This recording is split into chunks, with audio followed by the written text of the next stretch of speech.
Reppin' Philly ain't a choice. It's a way of life. PhillyGoat.com is your one-stop shop for Philly pride. Use the promo code Jim Montgomery for 10% off. Look fresh, stay Philly, Philly Goat. Go Birds.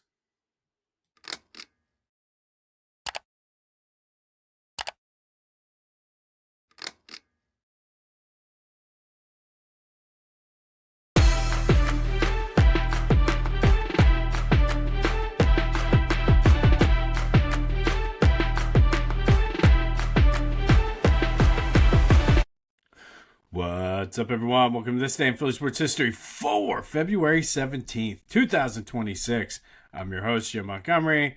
Welcome to a Tuesday edition of the podcast. It is Tuesday. That means it's time for a little motivation / positivity brought to you by the Clashing Conferences Sports Fan Network. Go to clashingconferences.com to see what they have to offer and how you can get involved.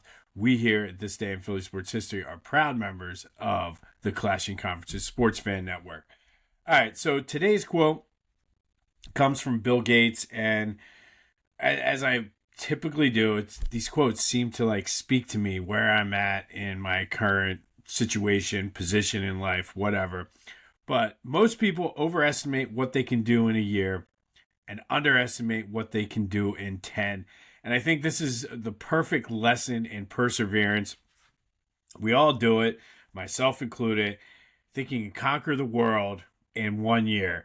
And truthfully, we can't because we set these unrealistic, overambitious goals, and we end up burnout, we end up disappointed, and just more frustrated because we can't accomplish what we set out to do. And then on the flip side, if we're patient, if we're consistent with everything, over time we'll be successful. But there are times where it's like, oh, I can never get that done. And meanwhile, if you have maybe not a 10-year, but even a 5-year window, 3-year window, you can get a lot done. So I think true success is built over staying the course and remaining consistent. We talk a lot about that. Setting small, manageable goals that are aligned with what your larger goal is, but knowing that if you want to lose 70 pounds, you're not going to do it unless you lose the first 10 first. So setting those manageable, achievable goals that work toward that, I think help keep us on track and help us from burning out and really becoming disappointed because we can't achieve what we set out to do. Maybe, like I said, maybe it's not 10 years, but maybe you have a 3 to a 5-year goal and make sure you're persistent and put in the consistent effort. I really like that because we do. We overestimate what we can do in a year, underestimate what we can do over a long time frame. And I think in all aspects of life, whether it's your job, relationships, family, working out, whatever, I think if we take a look and sometimes we talk a lot about being in the moment, but sometimes it is important to take a 10,000-foot view. And I think when it comes to things like this is the time to take a 10,000-foot view, see the big picture, and then map out a path in order to get there so you don't get burnt out and so you don't overestimate what you can do in a year. So that is today's Tuesday motivation. Hopefully you can take that with you throughout your weeks. Courtesy of Bill Gates, most people overestimate what they can do in a year, underestimate what they can do in 10. All right, some quick housekeeping note. Be sure to follow me on all social media platforms at Philly Jimbo. Subscribe to the YouTube channel Jimbo_Mont and continue to spread the word. And we talked about Elena Myers-Taylor the other day in our Olympic Spotlight. Her family was from South Jersey. She actually did win the gold in the mono bob yesterday. Her 6th gold, becoming the most tying Bonnie Blair for the most decorated Winter Olympic athlete of all time. And truthfully, pretty cool that she was able to add a gold medal to her collection. So congratulations to Elena. And then yesterday's trivia question, I said we talked about Larry Brown, who was 9th on the NBA's all-time win list. Who were the 8 coaches ahead of him? Be Greg Popovich, Don Nelson, Lenny Wilkins, Jerry Sloan, Pat Riley, Glenn Doc Rivers, George Carl, and Phil Jackson. Hey guys, guess what time it is? It's cookie season. I'm Ella here, your favorite Girl Scout, and we have your oldies but goodies. Lemonades, Dimmits, peanut butter sandwiches, and more. This year we have a new cookie flavor called the Explore Mug. My goal is 200 boxes, so please make that happen.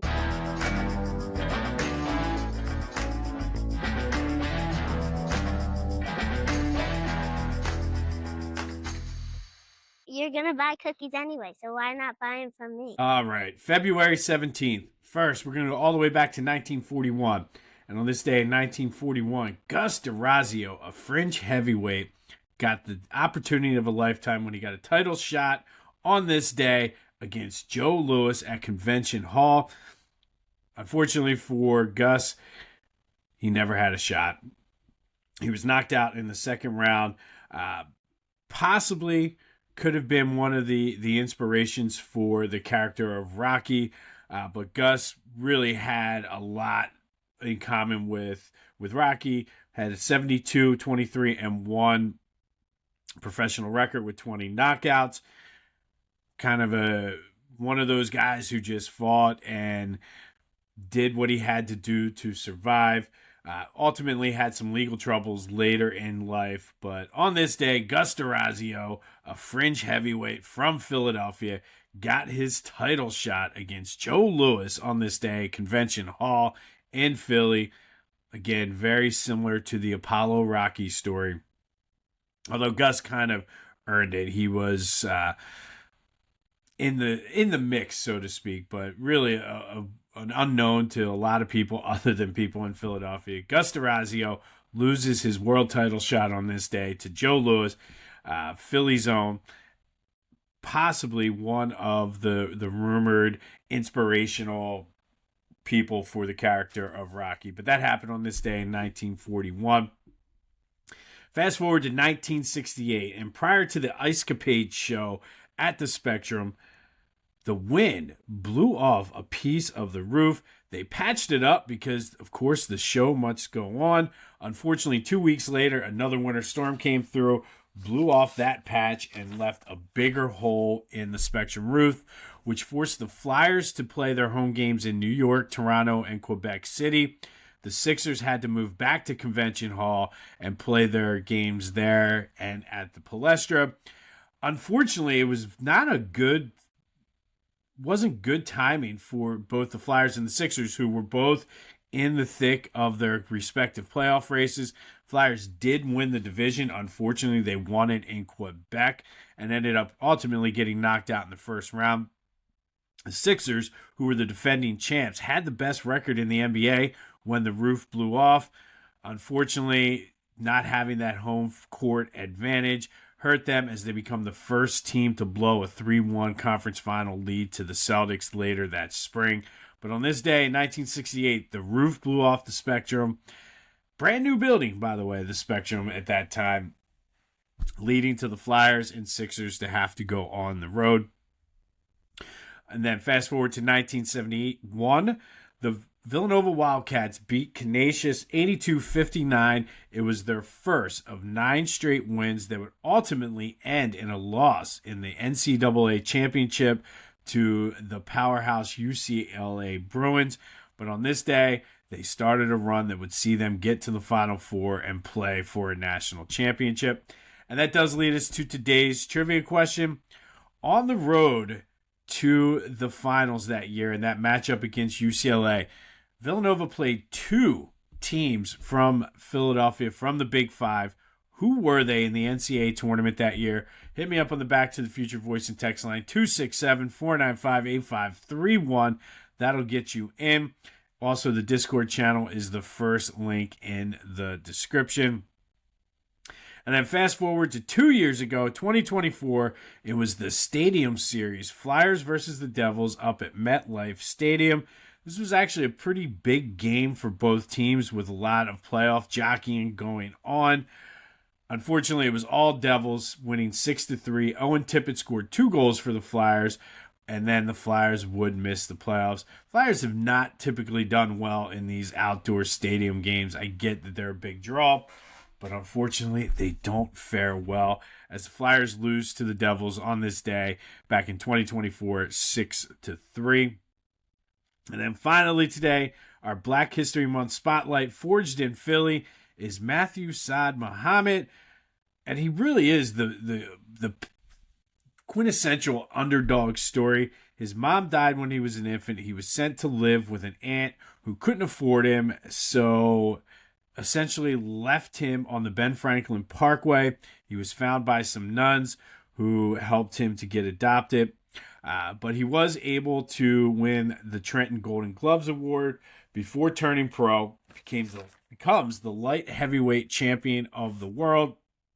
He's in the International Boxing Hall of Fame, battled ALS later in life, and passed away at the age of 60. But he represents survival before success, toughness, and the fighting spirit. He could really take a punch and battle back, very similar to like a real-life Rocky. There were times in his career where it was like, man, how is this guy still standing? But Matthew Saad Muhammad was forged in Philly to endure, to fight, and keep standing no matter how hard life hit him. And he is not just greatness, but resilience in its rawest form, just like the city of Philadelphia. So Matthew Saad Muhammad is today's Forged in Philly Black History Month spotlight. Light heavyweight champion, International Boxing Hall of Famer, and somebody who overcame so much adversity in life. Really personifies the fighting spirit of the city of Philadelphia. On this day in 2024, Flyers lose to the Devils 6-3 at MetLife Stadium in the Stadium Series. On this day in 1971, Villanova beat Canisius, starting a 9-game winning streak that would culminate with losing to the UCLA Bruins in the national final. 1968, the roof blew off the Spectrum before an Ice Capade show, forcing both teams to go on the road and really cost both teams shots at going far in the playoffs that year. And in 1941, Phillies' own Gus D'Orazio had his shot at the heavyweight title fighting Joe Louis, but it was all Joe Louis. Insert your own Coming to America joke now. All right, we'll have more. Hopefully we get some positive Phillies news. They had their first full workout yesterday. Starting tomorrow, we can start getting back into the Sixers as they get ready to tip off on Thursday. Again, this is the reset period. Time to reset everything, get ready for the spring, and just survive these last few weeks of winter. Remember, most people overestimate what they can do in a year and underestimate what they can do in 10. Thank you for that advice, Bill Gates. So make sure you plan accordingly and try to set yourself small, manageable goals working toward that bigger long-term goal. This has been This Day in Philly Sports History for February 17th, 2026. My name is Jim Montgomery. Go have yourselves a Tuesday. And until next time, I'll see you when I see you.